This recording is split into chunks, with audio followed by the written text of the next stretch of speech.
Alright guys, I'm here with a bit of information for Dragon Ball Sparking Zero. So, a few days ago, there was actually an interview with Jun Furutani, the producer of Dragon Ball Sparking Zero, which, ironically, that's pretty much the title.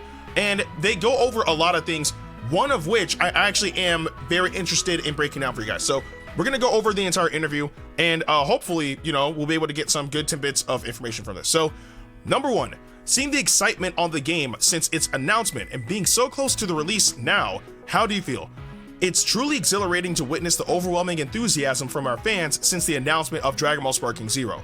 One of the most recent moments for me was attending Gamescom 2024 and seeing fans lining up to play the game. Their excitement and positive feedback were incredibly motivating and reaffirmed that we're on the right track.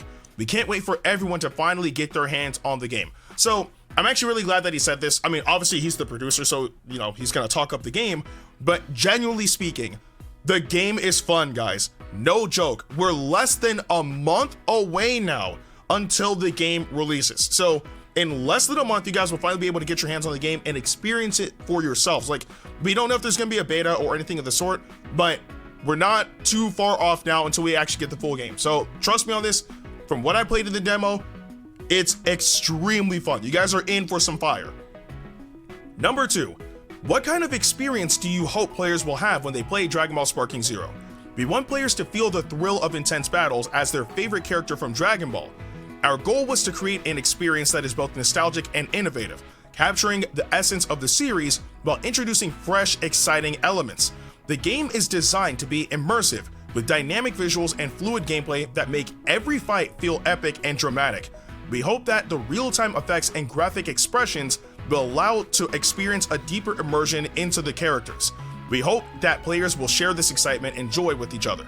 So, I definitely agree with what they're saying. Again, to create an experience that's both nostalgic and innovative, I see that more so with the combat, right? Where the combat is very much like Tenkaichi 3, but with some differences here and there, right? Again, like the game, they know what they're doing. They definitely know what they're doing because they did manage to, like I said, capture the essence of the series while introducing fresh, exciting elements. And I think that they've done that well. So again, I think they're on the right track with this game. They definitely seem to know what they're doing. Number three, are there any details into the game that you could not highlight much in the trailers that you would like to inform users about? While our trailers have showcased some of the most exciting aspects of Dragon Ball Sparking Zero, there are several details we couldn't fully highlight, but are equally important to the overall experience. One exciting detail that we haven't highlighted much is the variation in action that occurs between specific characters. For instance, the throwing move Goku performs on Buu is different from the one he uses on other characters. Similarly, when Gohan Super Saiyan 2 throws Perfect Cell, a different animation is triggered. These nuanced animations add a layer of realism and excitement to the battles, making each encounter feel unique and true to the Dragon Ball universe. So I believe we actually do have gameplay of both of those. I know they've floated around Twitter for a while now, and for Gohan specifically, we saw that in the Cell Saga trailer. So it is nice that they're adding those type of details to these characters, because in Tenkaichi 3, we didn't have that, right? Like, if you picked the character and they had a grab, that was the grab that they always used, right? Like Goku, if I'm not mistaken, would always use Dragon Throw no matter which opponent he was fighting, right? But now we know with Buu, I believe it still is Dragon Throw, but he actually grabs Buu by like the antenna on his head and swings him that way, right? Which is what happened in the anime. And then with Gohan, he would gut punch Cell and then uppercut him, which would send him flying, which we've seen in that trailer. So those type of details are nice, and remember that there's a ton of characters that we still haven't seen in action yet. So there might be even more unique grabs in this game that we have yet to see. So again, details like that, very greatly appreciated. 4. Do you have any advice on how the players should compose their teams of characters? Absolutely. When it comes to composing your team in Dragon Ball Sparking Zero, there are a few strategies that can enhance your gameplay experience and make battles even more thrilling. First and foremost, a good team balance is key. Characters who are strong in the original work are also strong in the game, but in ranked matches, where there is a cost limit, you can't include many of them in your team. However, even characters with relatively low costs have their own unique traits. such as being good at disrupting opponents or specializing in stealth attacks. By leveraging these traits, you can compete against stronger opponents. Transformation and fusion are indispensable elements for a team match. I think they had like a kind of a typo there because of that period and then no capitalization on the T for transformation. Anyway, before transforming or fusing, the characters have relatively low costs, making them easier to include in your team. If you can successfully execute these moves during a battle, you can dramatically turn the tide, bringing drama and thrills in battle, which is more reminiscent of the dramatic style of Dragon Ball. The beauty of Dragon Ball Sparking Zero lies in its variety and the freedom it gives players to explore different strategies, try out different characters, test their abilities, and find the combination that best suits your playstyle.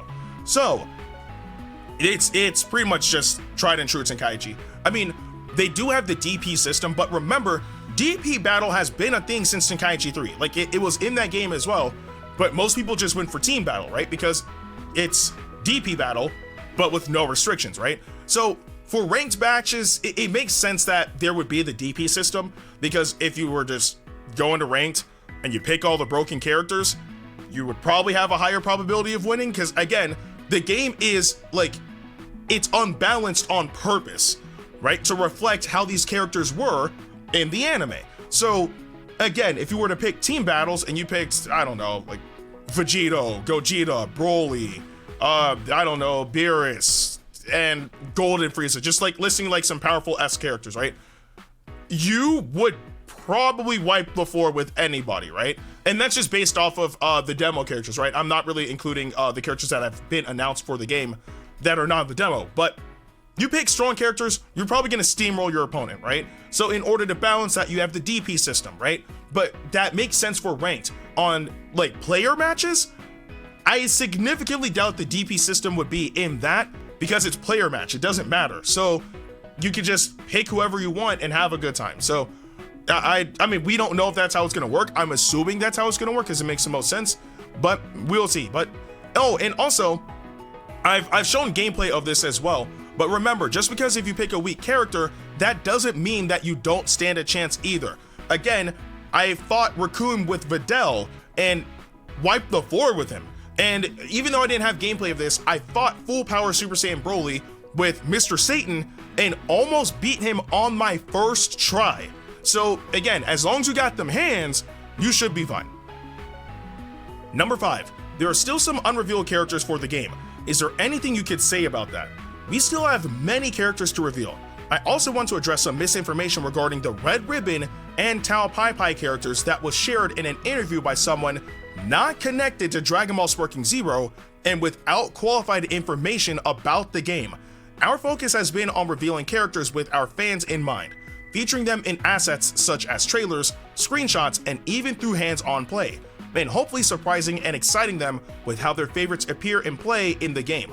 Part of the thrill of working on this title has been having an incredible roster and knowing how eager every fan is to see who they can play.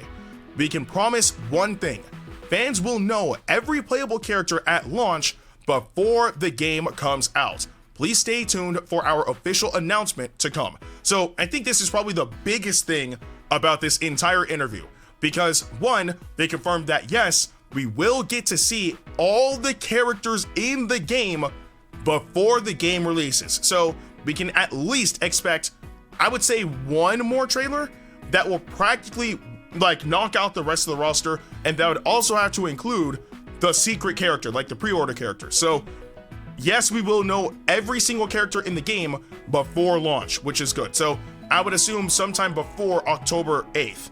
But not only that, they also debunked something. There was an interview that happened with somebody. It was, I don't know how long ago it was at this point.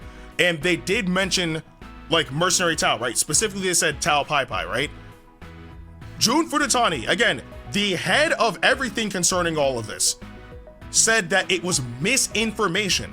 They said that that person is not connected to Dragon Ball Sparking Zero, and they do not have qualified information about the game at all, which means that everything that person just stated about Tao Pai Pai and whatnot is not true, right? Now, again, there is the slight notion that maybe Jun Furutani is just trying to cover his tracks, so that way when he gets revealed, he's like, oh, gotcha guys, you know, like, he's actually in the game.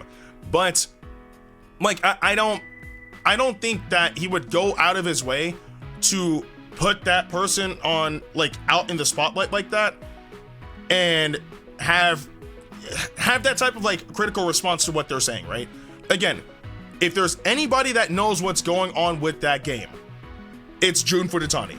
And not only that, there's been plenty of moments where we've seen characters revealed in a type of way, shape, or form that wasn't exactly how they wanted it to go about, if you will. A prime example is Great Saiyaman, right? We got that reveal accidentally because I don't remember if it was Shaka or Kazunoko who was using Gohan, but they transformed into Great Saiyaman.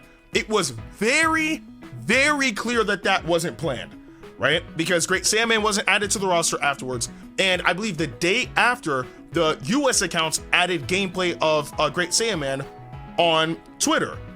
But they embraced the fact that Great Saiyaman was in the game, even though that wasn't supposed to happen. So with that person who I assume does work for Bandai, but isn't tied to, you know, the game at all, saying Tao Pai Pai is in the game, if that was a slip up, but that slip up was legit, they would probably have either stayed quiet about it, or they probably would have embraced him, be like, yeah, he's in the game, check this out. So the fact that he's like, yeah, no, it's misinformation, this person's not qualified to talk about this, quite literally discredits their, well, credibility. So from what Jun Furutani is saying, I'm going based off of what the producer is saying. I don't think that Mercenary Tao is in the game or anything concerning the Red Ribbon Army as of right now. There could be surprises, maybe they could be in the game, but based on what he's saying on this article, they're not in. That's what I'm going with. And then finally, number 6, anything else you would like to say to all the fans waiting for the game? To all the amazing fans eagerly awaiting Dragon Ball Sparking Zero, I want to extend my heartfelt gratitude for your unwavering support and enthusiasm. Your excitement has been a driving force for our team throughout the development process, and we are incredibly grateful for your patience and passion. With the release approaching, you will finally get an understanding of the entire roster of characters. This is something we know many of you have been eagerly anticipating, and we can't wait to share it with you. Each character has been meticulously crafted to ensure they bring their unique flair and abilities to the game, staying true to the essence of Dragon Ball. Thank you once again for your incredible support. So that's the end of the interview. Pretty solid interview all around, but I really am grateful for this part 5 section right here, because it did clear up something that I believe as fans we would have to take as irrefutable until proven otherwise. So again, the producer of the game said that the Red Ribbon and Tao Pai Pai characters are not in, like, it's misinformation. So let's take this at face value until the game comes out. Again, like I said, we're less than 1 month away until the game releases, and we're going to get the rest of the characters announced before October 8th. So because of that, I'm pretty sure that we can just hold off for a little bit to actually see the final roster. But either way though, I'm still excited about all this information. I cannot wait for this game to release, but I do want to know what you guys thought about this interview with Jun Furutani in the comment section below. But with that being said, I'm Ndukauba, like, share, and subscribe, and I'll see you guys in the next video.